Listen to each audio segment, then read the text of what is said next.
All right, we should be good to go. All righty. Well, Let's do it. seeing a lot of participants here. That's good news. Welcome, everyone. Hey, everyone. We'll give it a few minutes while other folks join us. We have a lot to cover, so let's not wait too long, though. Yeah, exactly. So.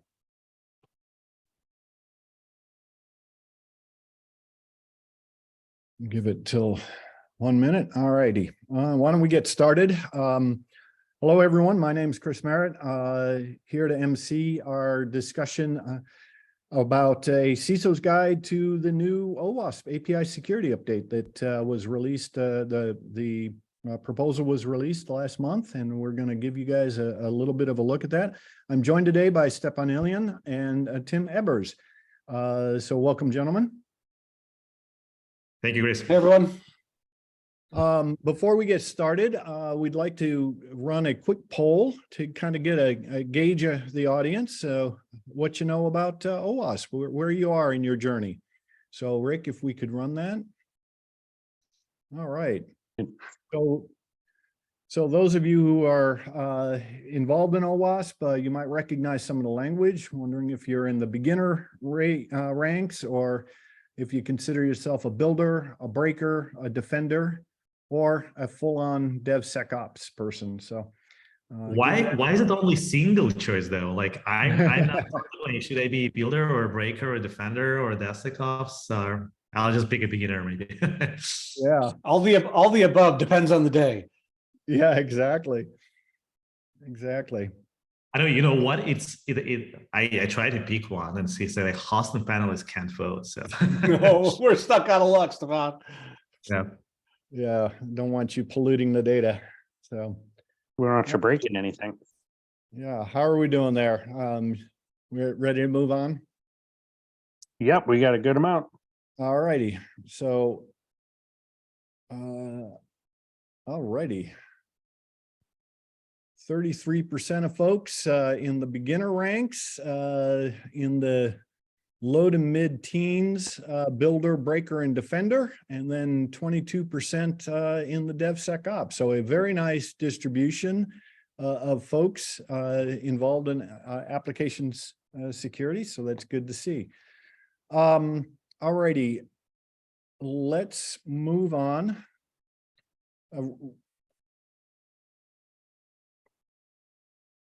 To cover the agenda. So what is it that you need to know about the OWASP, the new OWASP proposal? What's in it? How does it impact you? Why does it matter? Both to organizations and to you as practitioners.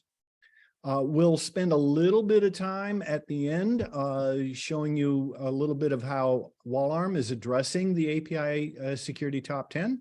And of course, Q&A towards the end, but encourage you to post any questions you have along the way. A little bit of housekeeping, because I know it's always asked. We are recording this webinar. It will be made available for you to revisit later or share with your colleagues, and we will be sending out a copy of the slide deck. So no concerns on those fronts. Alrighty, with that, Stepan, I'm going to let you take it on. Take it over. Yeah, thank you, Chris. Thank you, Chris. Just a heads up to everyone. So we try to make this webinar a little bit more high level, just to talk about security managers, CISO leaders, what you should care about, why it matters to you, how you can basically utilize OWASP Top 10. But definitely we will go in some of the weeds here, but ultimately we will have another webinar specifically for practitioners where we'll go through every single OWASP Top 10 API threat, and we'll talk what are the reasons for that, how you can fix it, what it can use, more kind of practitioner level. Today we'll try to make it also very practical, but we'll talk about overall what's changing, why it's important to know what's changing, how you can use this data right now to build your security program in 2023 and maybe 2024 already. And this is where I want to start. why do we care? Like kind of like the view from the 30,000 feet. So we observe a lot of data across our customer base, and we just know a lot about like what's going on across the customers. So like the first person to speak here is basically Tim, who is the field CTO. So your team work with a lot of our customers. You talk every day with some of the issues they have and some of the challenges they have. So like we're helping them. So like over to you here, just like to cover some of the basics here to what do we see? Yeah, we see a lot, and that's the incredible thing about working at Wallarm is we see all kinds of stuff, and as you can see here, the perspective is broad, and I think that's the thing that we want to let everyone know is that our perspective here is broad. We have 677 million total attacks that we're looking at for 2022, and so what you'll see is us building on this pyramid of data. And really driving the rest of this demonstration. But we wanted to give you kind of a foundation, right? This is the foundation. This is the perspective that Wallarm is coming from. And of those 677 million attacks, 200 million of them are API attacks. And so we've got a lot of data that we can tell you about, that we can show you. And then in the end, we'll give you some practical advice on what to do about those things. And this is just a quick snapshot of the number of vulnerabilities and kind of a look back in 2022 of what we saw. The team does a really great job of putting together reports. If you're not signed up for those, I'd recommend it. Give us a yell, and we're happy to sign you up for our threat metrics or our threat reports that we send out every quarter. But these are our quarterly reviews. The big thing here is the number of vulnerabilities is increasing. If you look between Q1 and Q4, the number of vulnerabilities by the number of vendors is a bit scary there. And that's really the thing to look at is it's not slowing down. So if you thought it was going to slow down and you're going to have a breath, it's not. We just keep going. And that's the big thing is we've really got to spend a ton of time thinking about how we do this because the risks are ever increasing. And the next slide will show that our risks are going up. Our API attacks are up 192%. Our vulnerabilities are up 78%. And our non-API attacks haven't gone up quite so much, but they're still going up. So this is our perspective. This is why we want to talk to everyone. And I really get excited about looking at these numbers because it just proves the point that security is a great field to be in, and I'm excited to be in this field with the team and with all of you. It's funny because like APIs for us as a company was always a big focus since we work a lot with the tech companies. But now when we are basically providing protection both to the apps and APIs, we can see what is the dynamic like specifically for the APIs, and then we just like see a huge uptick both in the attacks and the vulnerabilities. So are highly encouraging everybody to download our yearly report 2022 just to see like what are the insights about like what is really happening. A lot of more details there. Just one interesting fact is the time, because like basically we can observe like when the vulnerability first started to be exploited in wild, and we basically match it with the CVE and the date when the CVE is published. So whereas at the beginning of the last year, it was 58 days between the data about the vulnerability published and we saw the exploitation in the wild. It's kind of an average, obviously. So it went down only to 4 days in Q3. And in Q4, we actually saw an interesting fact. It was actually a negative number, meaning that vulnerability was actually exploited even before CVE is published. And I know Tim has a good point on that, like about that it's important to be proactive. It's not enough to be reactive now, right, Tim? Well, yeah, and we talk about this all the time, especially with our customers every day is, and I see in some of the comments, we're talking about machine learning already in our comments. This is only going to get more interesting and where we need to be proactive. No longer is good enough today going to be good enough for tomorrow. And if you're not constantly driving changes in your security model, I think you're going to be on the back end of looking at breaches. And it's not because it's not really good for today. It's just tomorrow is going to be so different than what today is. It's, a lot about change is what got us here isn't going to get us to tomorrow. And we've got to be constantly looking at change. And I think, security, I think the DevSecOps, I see we have a good portion of people that are kind of in that realm. And I love that because I think we really need, how do we protect us on the right versus as well as driving shifting attacks to the left and into the application, because the answer is you need both. You can't have one or the other. It's you need both, and then there's probably a bunch of stuff in the middle that we've got to figure out too. So yeah, this one I always love to look at. Exactly.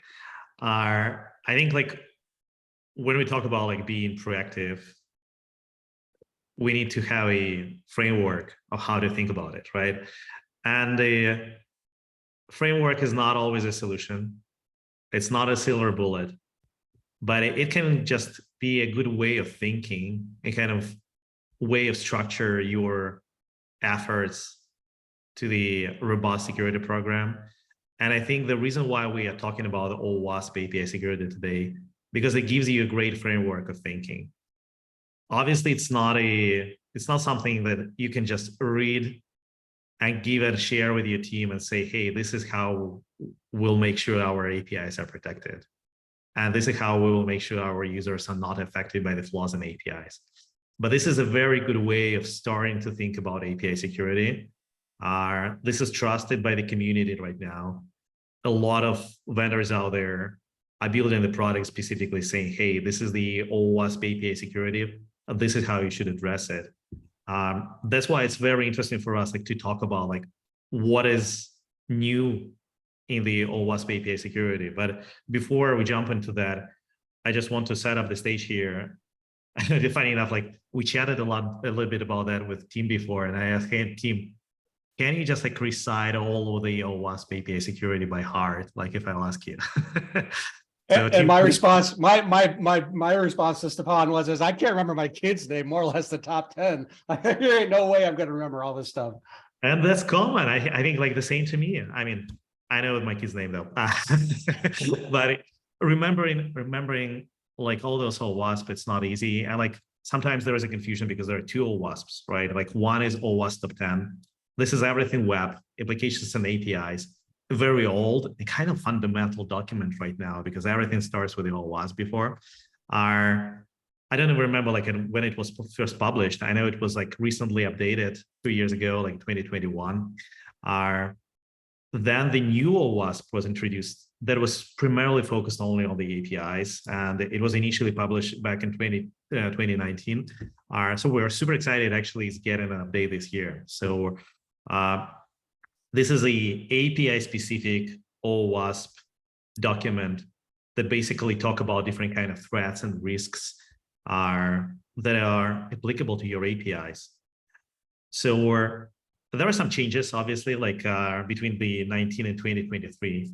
The way we want to talk about that is not only highlighting the changes, but maybe going through really quickly all of the new items, all of the items of the new 2023 release candidate.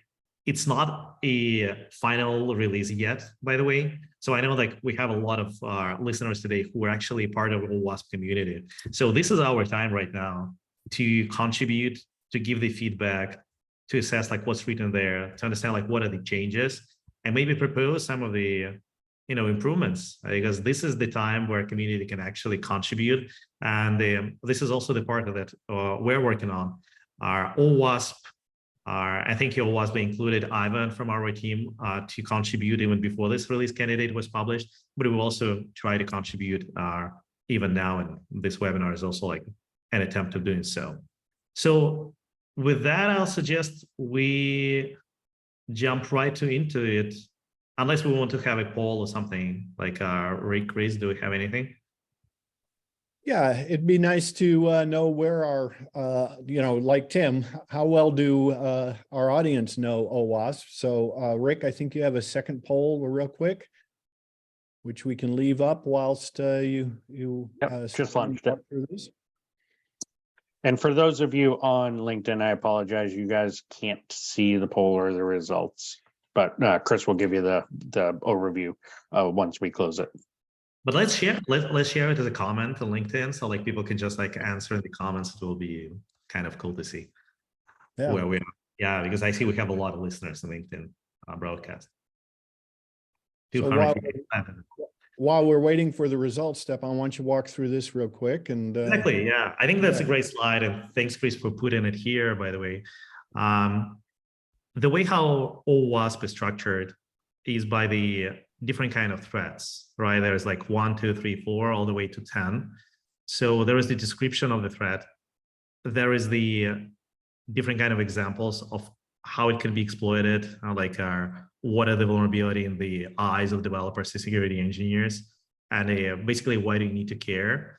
A good part also like is some kind of like attempt to quantify the risk. So like for every of the, let's say the first one, BOLA, broken object level authentication, you can see what are the metric for the attack vectors, basically exploitability, like how easy it is to exploit, like is it easy to exploit or it's not. Then we have security weakness, and you basically can see like what's the prevalence of this weakness and how easy or maybe not easy to detect it. And the last thing is impact. What can be the potential impact if this vulnerability was being exploited by the bad actor? So like overall, this is giving, like in the combination of all those metrics, comes up with a risk rating. So they can see here what is the risk rating for all of the threats. I would say it's not always like that. Like it's great that it's kind of ranked here, but a lot of people, and we know that a lot of people will argue that some things are below in this list. So I wouldn't think about this as a very strict rating, but I think it's great that you have this kind of assessment of quantifiable assessment of those risks. So before we jump into the BOLA, which is the number 1, do we have the results already, or we want to wait a little bit? Yeah, I think we have the results. All right, so it looks like, thanks everyone for responding. It looks like a vast majority of you all are somewhat familiar with OWASP API Security Top 10 at 55%. Next greatest was folks who said they were very familiar at 30%. And then some brave 9% of you said you're intimately involved. So welcome and thanks for participating. Yeah, so I think everybody who said intimately and very, like, you guys should definitely contribute to the OWASP. If you have any feedback, go to the GitHub today and provide some kind of details, like what's your thought about the update here. And our job today is to highlight what's changing. So let's jump right into this thing. And team, I suggest you start to talk about the API number 1. Yeah, I get the good ones, the ones that don't change, because they're easy to talk about. No, I'm just kidding. So this one's BOLA. BOLA's been the number 1 on the list. This is really the manipulation of object IDs. If you've seen UUIDs or numbers, product IDs in a URI, this one is still and will probably forever be out there. We see a lot of attacks where folks are trying to authenticate under one user, trying to get access to other people's profiles, maybe to other people's products that they shouldn't see. That it's all different ways that you can manipulate this, but this is really about a manipulation of an object ID. So those parameters that are changing in URIs. Really, again, it hasn't really changed, but it's really important. It's where a lot of profile theft gets done, product theft, lots of different things you can do in a BOLA attack. BOLA is a very significant risk, and this is one of the reasons why we have this OWASP API security as a separate document, because this is very specific to the APIs.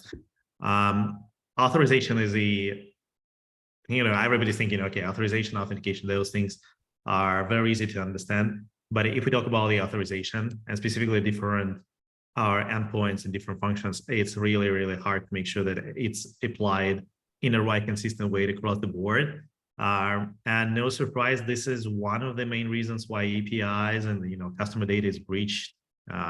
We see it all over the place, and having right controls to protect against BOLA is very important. Unfortunately, it's not easy to detect. It's not something like you can feed into the SAST or some other tools and like identify those issues, it's really, really hard.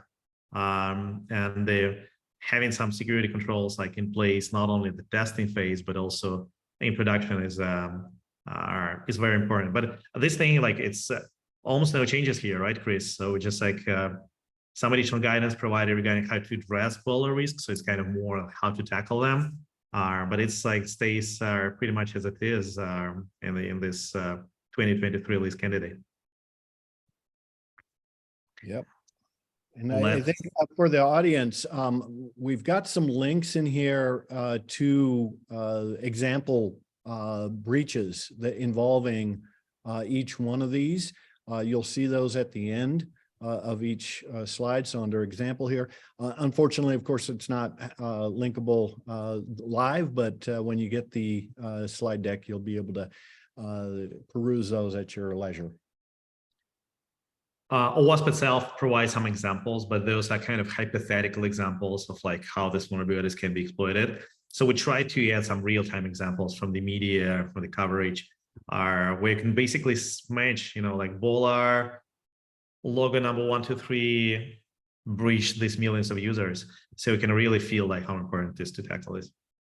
Switching to the next one here, broken authentication. I know, Tim, you like it.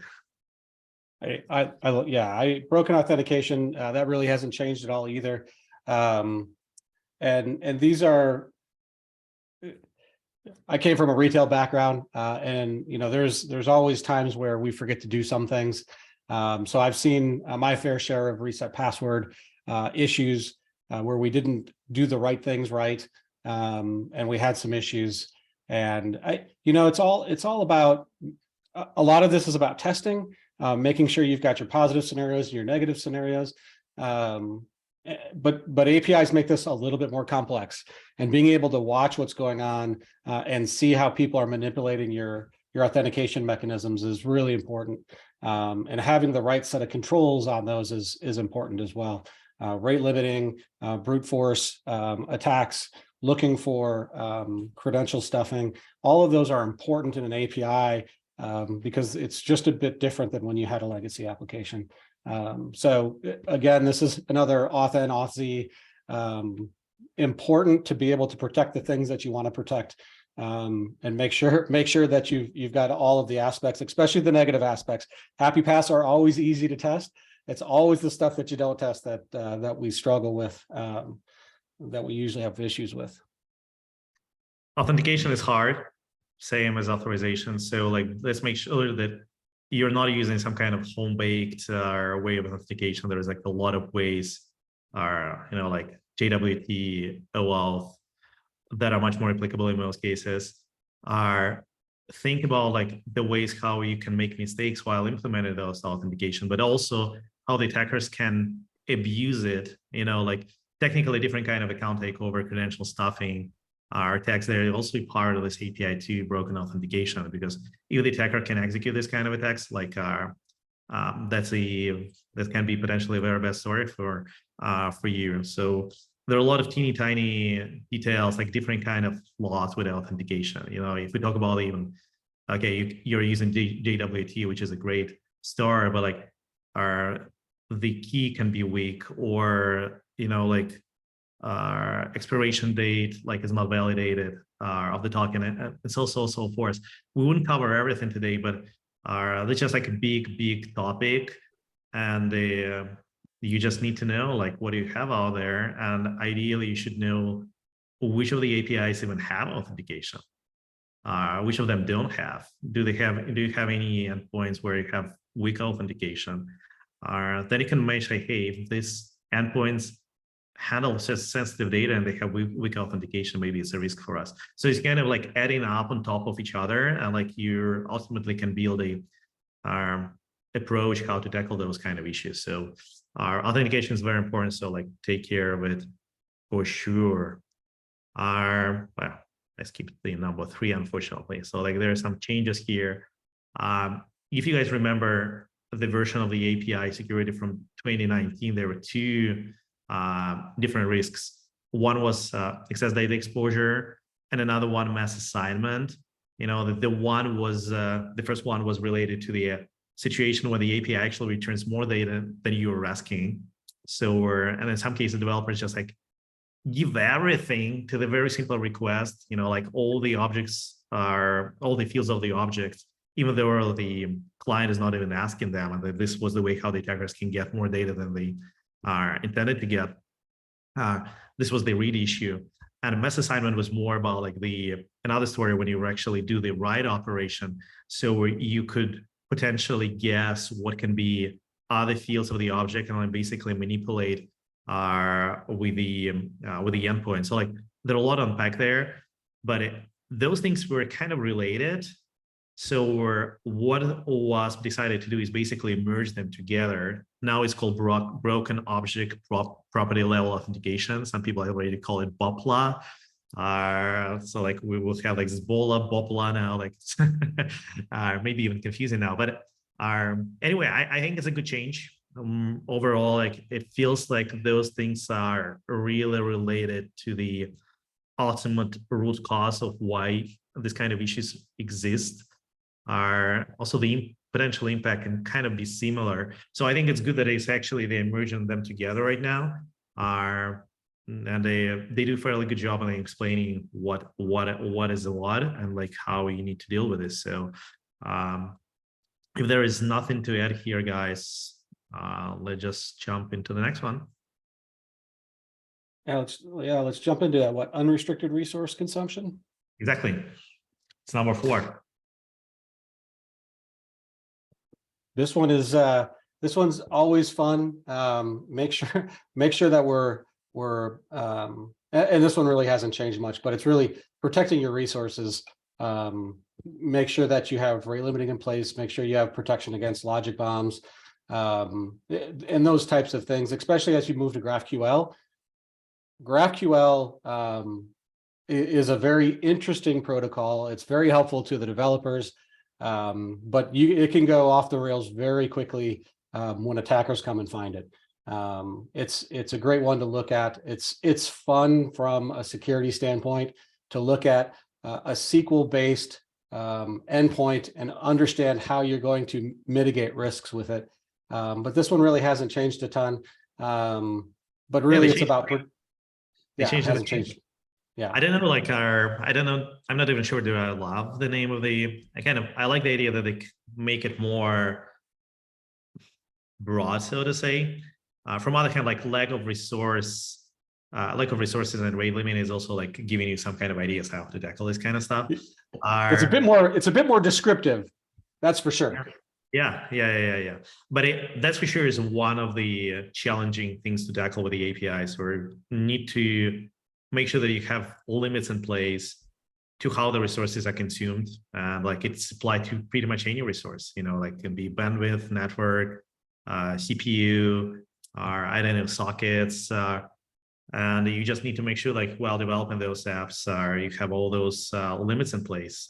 If we talk about, uploading the file, there should be some limits to that. What we see a lot is the logic bombs. I think Tim already mentioned those kind of things. They sometimes can be tricky. So it's not like all the developers know how to tackle with them. And they are, in many cases, attackers exploit some kind of specifics of our libraries, this kind of stuff. So I'm glad that our OWASP includes stuff related to GraphQL right now. By the way, GraphQL overall is eating the world.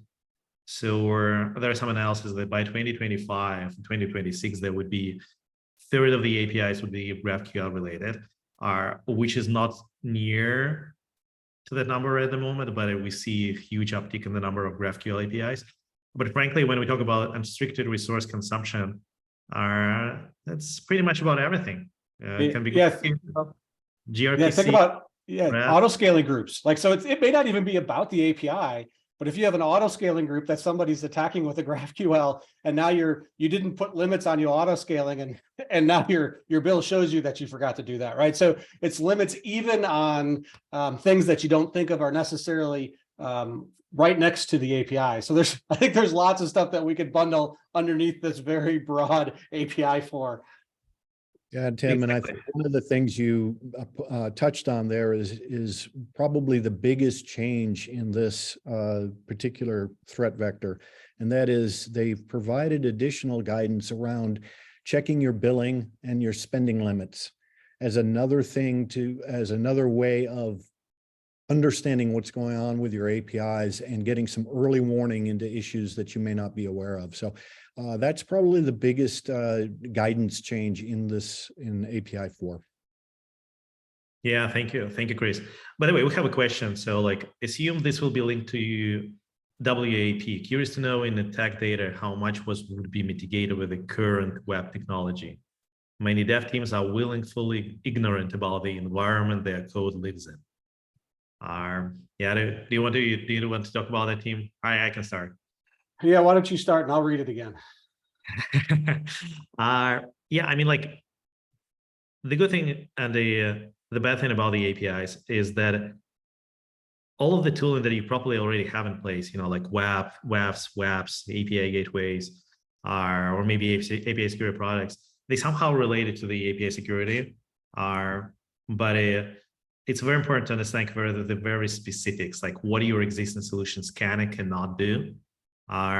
So, like, in most cases, WAFs are not able to analyze and do really deep request inspection of API calls. You know, they would apply their rules to the whole request body overall. They, in many cases, don't really parse, let's say, JSON and apply detect detection there. They are not unpacking base 64 and this kind of stuff. And same to the unrestricted resource consumption. I think in most cases, like, WAFs wouldn't be implementing the right rate limiting.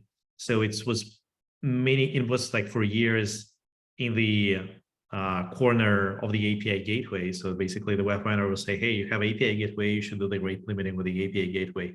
But even API gateway wouldn't do on the level enough in some of the cases, especially if you want to rate limiting by the session and do some kind of like more intelligent way of implementing those limits in place. So there's a lot to unpack here, but basically you really need to, and I think this is a good question. And the reason I brought this up is because you really need to understand what your existing security tooling can and cannot do. Because in many cases, you can be mistaken, and in many cases mistaken because of the vendors claiming that they have enough protection for the APIs, whereas in fact you have some very basic stuff, and we'll talk more about that.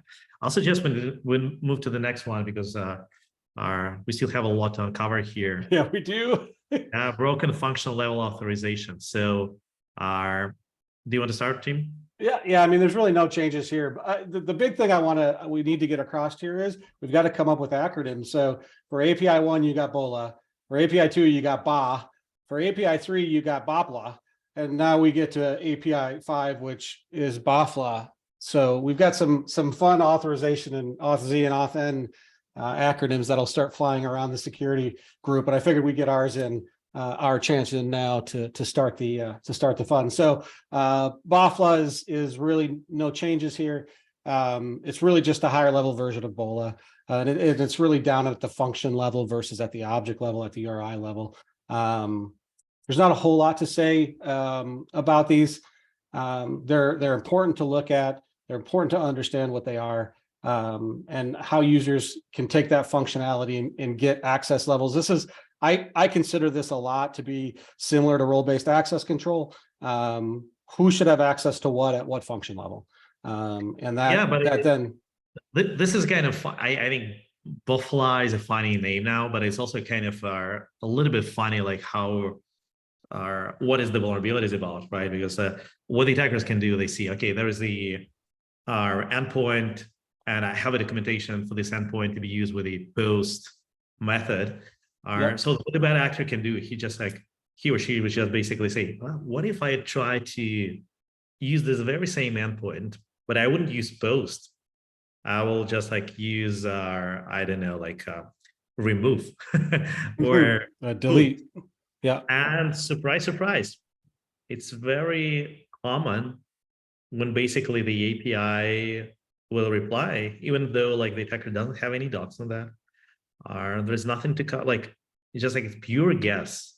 but with this very simple, in a way funny operation, you can like do a lot of crazy stuff, and ultimately the attacker can get access to the unauthorized functionality of the app and the API, and you can just imagine like what kind of issues can be out there. So that's you're right. There's no changes, but like it's still on the list. It's good that it's still on the list. Oh, absolutely good that it's still on the list.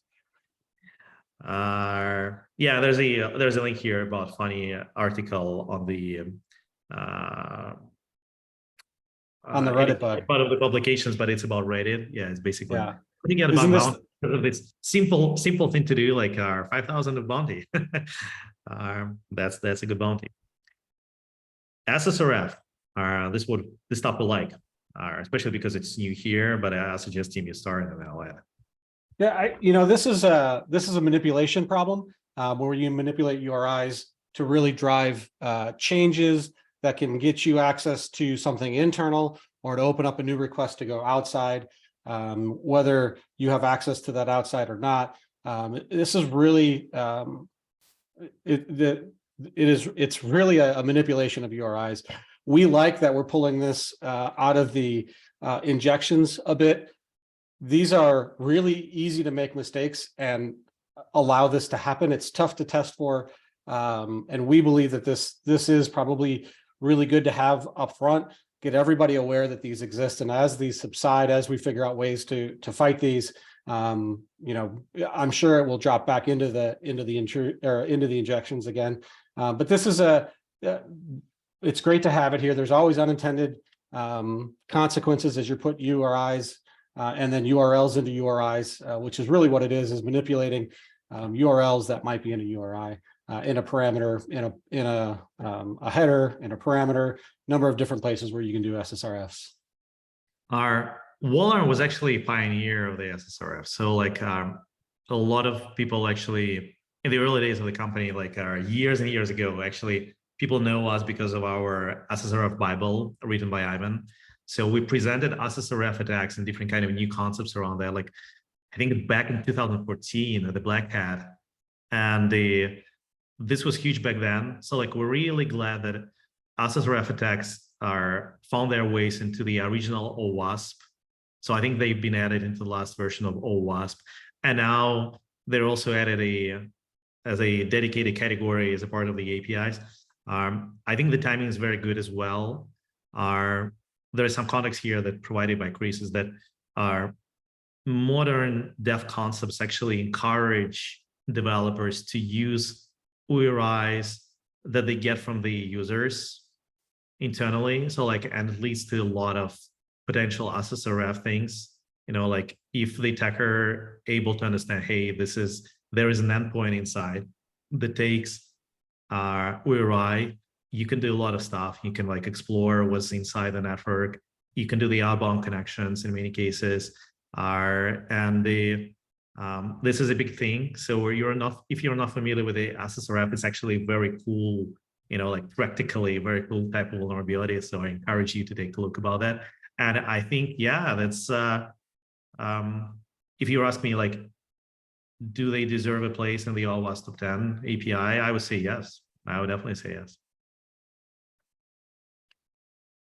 So, like just one thing, I just looked at my notes here. So if you look for something like infrastructure software and the vulnerabilities in the infrastructure software like Kubernetes, take a look and just pay attention how many of those vulnerabilities are actually related to the SSRF. So that's also a very good reason to be included here, because some of the most fundamental software in the world right now, like Kubernetes, is actually like affected by this type of vulnerabilities pretty often. So speaking of the Waller API threat prevention, by the way, like we put emphasis on this attacks like years and years ago. So like it's only now coming to the API Top-10, but like it was like 6 years ago when we actually implemented for all our customers, like to make sure that they're protected against SSRF type of attacks. Our next one, security misconfiguration. So what does it mean, team? Security misconfiguration is really unprotected flaws, things that you forget to configure. There are there's, if you think about just the clouds in general, the number of APIs that exist, if you know the cloud vendors' authentication rules, there is so many places where one small minor mistype can open too much to too many people. And I know in one of our past webinars, we talked about, and even on this one, how fast these attackers can find holes in your armor. And, security misconfigurations is just a huge problem. And really, there's lots of things you can do and try to prevent it, but it's a big thing that you have to be made aware of. Automation is a big thing. Really driving automation through your infrastructure, through your app deployment, your Docker builds. Those things are really important. Number one, because then you can change things quickly when you find out that you have an issue, because the question isn't if, it's when, right? You can't be perfect 100% of the time. It's just not going to happen. And so the faster you can get back to where you want to be, the better off you'll be. I remember in the old days where we didn't have automation and we were all logging into systems all over the place trying to get stuff fixed. It's just the days of today are much better than they were ages ago. And automation is really where it's at. We really love misconfiguration and the focus on this, because it's not just an API problem. It's an everybody problem. And this focuses on the API side. Exactly. Like Wallarm can identify issues like, outdated versions of software, or, Git repository outside, availability publicly outside, this kind of stuff. Sometimes we have questions, hey, how is it related to the APIs? But hey, really? Do we need to explain like how it can affect your APIs if like there is something like that, if it, like is vulnerable in your system? Yeah, it's not the SQL injection in the API. Maybe it's not us as a web, but like it's directly affecting the security of your API endpoints. That's for sure. The next one is new, so that's why exciting. Let me just quickly cover this one. It's called lack of protection from automated threats.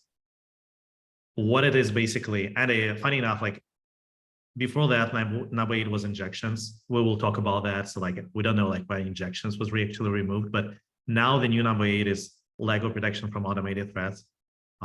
We actually believe that this is a very significant threat. It's really easy to abuse APIs nowadays because APIs are developed, by definition, they're developed in a way so that it can be consumed by other software, partner APIs, clients, and et cetera, and et cetera. So it's not easy to set up the protection there, like take some bot management techniques and put into the APIs where you can show capture or where you can do some kind of other challenges. So it's really hard. And like the only way you can rely on is basically behavioral analysis, machine learning, and et cetera. And unfortunately, it's hard to implement, even for the vendors that provide protection. And it's even more challenging for the companies, that are not supposed to ride our behavioral analytics of what's going on with the consumption of their APIs. So we see that this is a huge impact. We see we have a feature which is called like API abuse prevention, and it's getting more and more traction across customer base. Even though it's in a kind of early access program right now, we see that there's like a lot of demand from the customers to make sure that they are protected against some of those threats. We'll talk a little bit about that like while showing demos. I'm just trying to speed out a little bit so like we can basically talk about the how we tackle all those things, and basically what you can do, with the product or without the product to tackle those issues. API number 9 is I put it no changes. Like the only change, frankly, is like I think it was called like improper asset management. Now it's called improper inventory management. So it's all about like question: do you know how many APIs they have? And I would be surprised if somebody of you will actually say the number of endpoints. And if you will reply to that, I will say, how do you know that you have this number? How are you confident about that? And I'm curious what you will say to that. In our experience, like across the customer base, we'll be meeting with a huge company like 2 days ago, and it's like 300 or 30,000 employees. And I basically was asking this question, and they start laughing. It's like nobody in the company would never answer this question. So like understanding what are the NPIs you have, where you have sensitive data in and out, are how those APIs are protected, which of them possess most of the risk, how they are changing across the board. If you have this tens or maybe hundreds of teams developing them, which of them are managed, which of them are not managed. This is hard, and in most cases we see like companies don't have any tool in place and solutions to track it. So like I think this is one of the important things, to have it in the API. Maybe it's not even supposed to be number 9. Maybe it should be somewhere on the top here. So that's a big question. So the last one before we jump into showing you something. So we're unsafe consumption of APIs. Tim, do you want to start here? I mean, this is new, right? This is kind of a combination of the old, adding some new stuff in. So this replaces the insufficient logging and monitoring, and this is really supposed to be about looking for. This is where injections ended up. Looking for security requirements for external and third-party APIs, transport, authentication, HTTPS, MTLS, all of the good things that we like to talk about, kind of bundle underneath the unsafe consumption of APIs. The insufficient logging and monitoring kind of got moved around a bit, but this one is diluted across the board now. Yeah, that's yeah, and I mean, there's just some practical things that you just have to know that you need to do. Like you have to log and monitor what you got, otherwise you won't know who's using it. Like that's kind of, but at some point, sometimes the simplest things that you forget are the most important things. So we can agree to disagree that that insufficient logging and monitoring should or shouldn't be in the top 10, but boy, it should be the top 11 at least. Yeah, injections were removed though. So like this number 10 is a kind of including injections, but like it's teeny tiny details about that. Like, hey, your applications get some data from the users, so you need to take care that it's sanitized and blah, blah, blah. But guys, like injections, like I agree that it can be encapsulated in this category, but like injection overall is such a widespread attack and vulnerability nowadays. So let's get back to our report that we did for the vulnerabilities last year. So we analyzed pretty much every CVE available for the APIs. We analyzed the data for our customers across the board, like in different verticals. And over 50% of all API vulnerabilities that we analyzed, they are related to the injection-related CWEs. So thanks, Chris, for doing all this analysis. It's just like over half of all those vulnerabilities somehow related to the injections, and injections in the widest sense. It can be, it's not only SQL injection, right? Like it's XXS, it's different kind of RCE, SQL injections, obviously, GraphQL mutations. We included SSRF here, that you can argue, but it's just a lot. So like, if we remove injections from the list, I think we just like will lose a lot of attention to it. And yes, there are a lot of developers framework that actually equipped right now to sanitize the data. And supposedly this issue will go away. This is what everybody was talking like 3 years ago. It's still here. It's not going away anyhow. And it still will be here for years. So where we don't agree at all is that you guys are, and you guys, I mean like OWASP board, like we will also participate there, but we don't think the decision to remove injections is the right decision here, because it will just dilute the attention from this very important topic, and it's just not right. With that, I suggest we switch to the last part of this presentation, and basically give you an answer. And I see like there are some answers in both LinkedIn and Zoom right now. Hey guys, like that's amazing. Hey, this is awesome. This is awesome. I mean, like that's awesome. So many things to worry about. Like, what do we need to do? So that's hard to tackle, but there are some ways to tackle this. And like, this is why we wake up in the morning every day. So like, I'll suggest we show like what we as a company can also provide you with our product. And like, we have some updates specifically for the OWASP top 10. So I can see your screen, so like just make sure that everybody can see it. Yep. Okay. Good. So I think, we've got this big framework, and I'm going to go really fast because we've got. Actually, hold on. I think we're, nope, there it goes. We're good. So we only got a couple of minutes left here. So, one thing we wanted to do is take the very high level framework, and we want to put it into something that you can action on. A framework without action is a lot of noise, in my opinion. And so I like to take these frameworks and drill them down into actionable items. And so we've come up with these dashboards to really drive actionable items for you as a company to look at day in and day out. And so you see that we've got an OWASP API 2019 dashboard. We've also put together a 2023. This is based on the RC. We'll change it where necessary as things get released. But really what we want to show you here is each one of these risk factors have three big things. Number one is, do you have your security controls applied? The second is, what kind of vulnerabilities are we seeing? And then the third is, what kind of attacks are we seeing to your digital properties? So we'll take a broken user auth here. It will fly out, and we've got the scanner enabled. We first give you the definition of what it is, because like I said, I'm a very forgetful guy. And so having these here allows me to remember what exactly these are supposed to be about, and then how we as WallArm can help your APIs be protected against that. Here you'll see our scanner, our brute force triggers, and our weak JWT detection. Here you'll see vulnerabilities. We have 4 weak vulnerabilities in these. You'll see we've got some JWTs with no signing algorithms, JWTs that have a secret compromised, and then you'll see those vulnerabilities look like this in our product. So you can get into those vulnerabilities and really drive those to fix. But the goal here is you've got a problem. We're showing you that problem, and we want to let you know that there's probably something we need to do about it, whether together or something you need to do on your side. And then the last one here, you'll see the number of hits that are coming in with this broken user authentication. So these are all of the events that we're seeing and all of the attacks.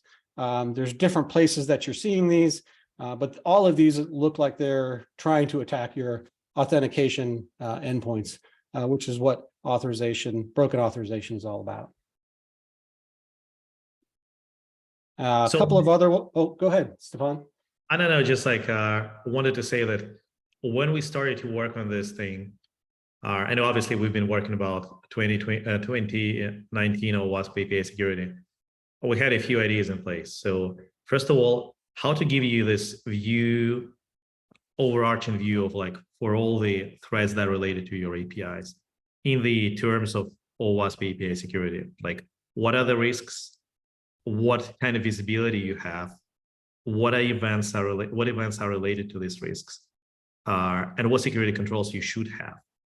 And speaking of security controls, we also want to give you visibility. Hey, this is the security control that is already enabled for you. Let's say like we're talking about API abuse prevention. And these others, like, you can create triggers to prevent some kind of brute force attacks or something. They're not available, but you can configure it right away.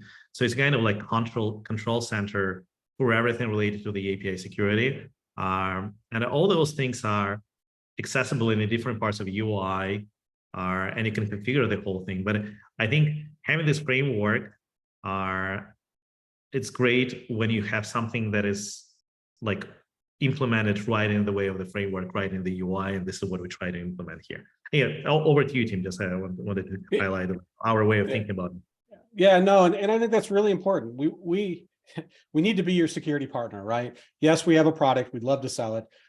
We love to talk about it, but honestly, our goal, our aim is to help secure customers and their environments.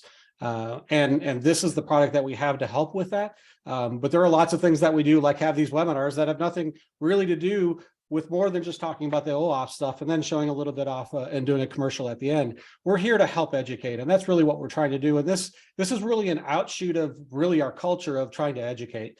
And this is how we've done it for our customers, because there's lots of stuff in our product, and we need to be helping our customers go, no, here is your problem. You need to go fix this right here with no guessing.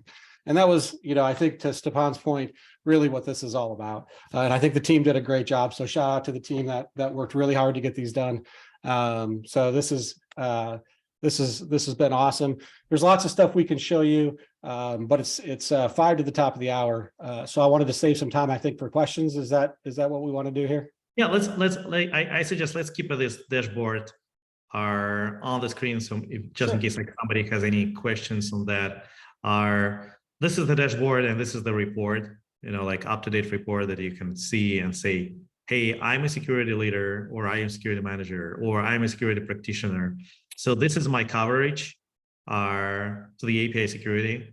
If there will be a question, what are you guys doing right now about the API security?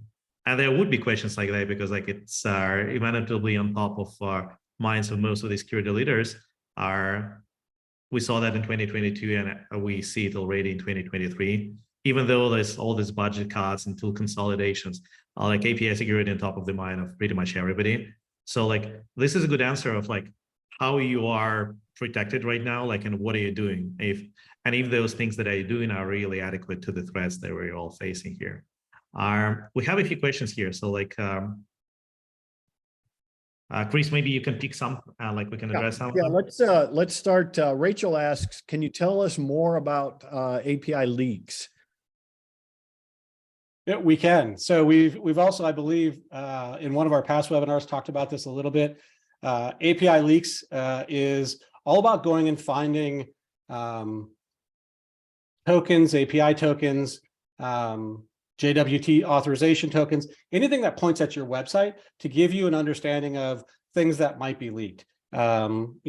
Companies do their best to try to control this, but maybe you've got a third party accidentally put something in Postman and shouldn't have. And so you see here that we've got a number of different things that we look at. We've got email passwords and databases for emails and passwords that have been leaked out to the public that are attributed to your website. We can find those and tell you about them.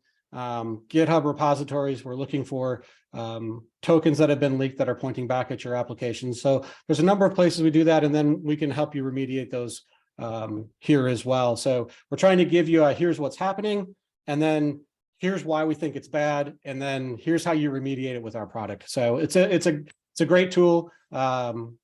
It's something that the team is pretty proud about.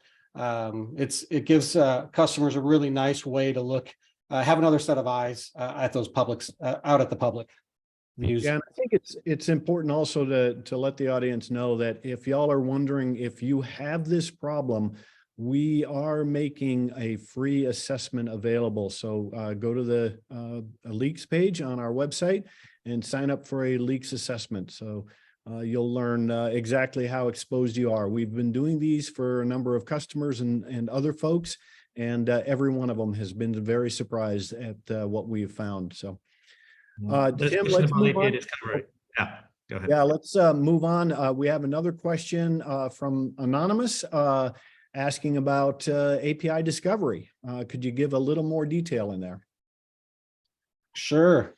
And remember, I'm going to hit these at a 10, maybe 100,000 foot level. So there's a lot here, so can't go through it all. But really, this is we are one of the ways that we find these security endpoints is through being in line with these requests. So we watch these requests come through our product, and then we start creating these endpoints, and it really shows you what's going on in your endpoints. You'll see here we've got if an endpoint has changed. If we dig down into these changes, you'll actually see what data elements have been changing.